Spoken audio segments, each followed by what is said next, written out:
manęs paprašė kalbos komisijos pirmininkė pakalbėti apie Vilniaus universiteto išteklius, bet aš nutariau to nedaryti. Žinoma, yra eretiška, labai eretiška neklausyti lietuvių kalbos popiežiaus, bet tikiuosi, kad man bus atleista. Taip. Ir aš norėčiau, taip, kodėl jisai nenoriu. Aš norėčiau, žinot, apie ką pakalbėti. Kodėl jis nerodo man, ką aš turiu spausti, kad rodytų jisai didelį vaizdą. Viskas gerai, ačiū, gerai. Aš norėčiau pakalbėti apie štai kokį dalyką, kad pastaruosius kelius tūkstančius metų išliko ir daugiau ar mažiau klestėjo tos kalbos, kurios gyveno technologijose. Ir tai prasidėjo tikrai nuo senų laikų, nuo pergamento. Vienos kalbos ėmė ir užsirašė pergamente, akmenyje, tošyje. Ir tos kalbos sėkmingai išliko arba plėtėsi, arba judėjo į priekį, o kitos kalbos liko istorijos paraščiuose.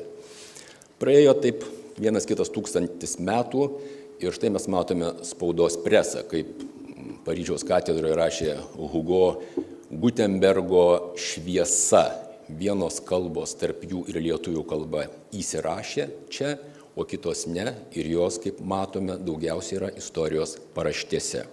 Ir štai atėjo dar vienas etapas – kompiuteris. Štai pirmasis į Lietuvą atvežtas 88 metais Apple kompiuteris ir vienos kalbos tarp jų ir lietuvių kalba patenka į kompiuterius, į skaitmenas, o kitos mes nežinom, kiek jos pateks ar nepateks, bet tvirtai žinom, kad tos antrosios kalbos liks istorijos paraštėse.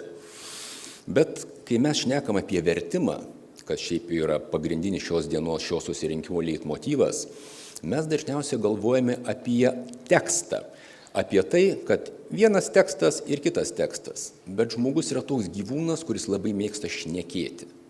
Nerašyti visų pirma, o šnekėti, ką mes ir šiandien matome atsižvelgdami reglamento nesilaikymus, ar ne? Ir jie tikisi, kad šnekėtojai, kad jie bus išgirsti ir duok Dieve taip pat ir suprasti.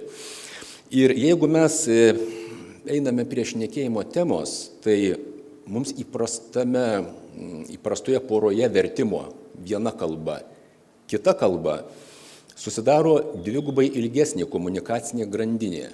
Pirma šneka, šnekos pavertimas tekstu, to teksto vertimas ir sintezavimas į kitą kalbą.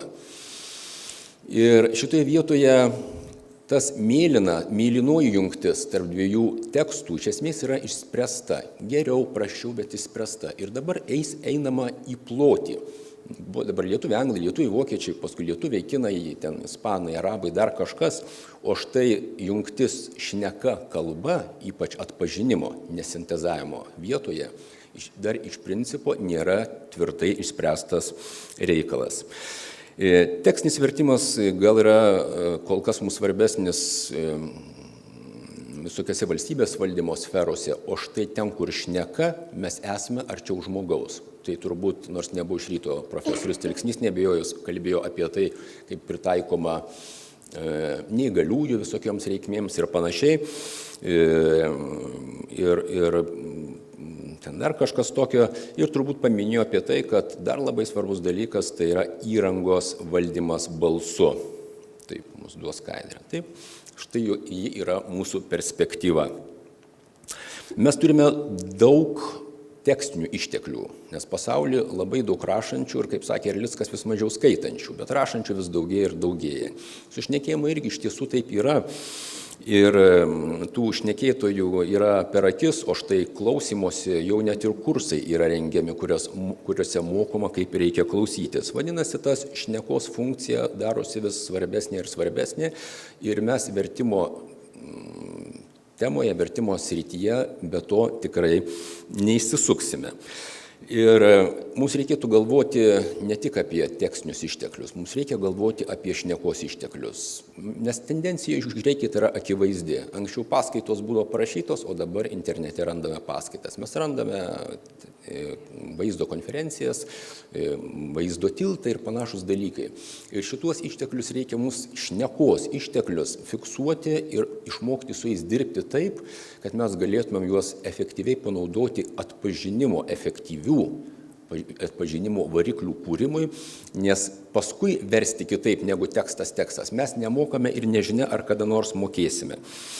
Todėl tikrai mūsų vizijoje turi būti ta užduotis, kad kiek įmanoma daugiau mūsų šnekos pavirstų skaitmeną, gerai sutvarkytą ir paskui vertimui pritaikytą skaitmeną. Blogiausia atveju, jeigu taip jau nutiks, kad mes liksime istorijos paraštėse, tai mus bent jau užrašys. Ačiū uždėmesį.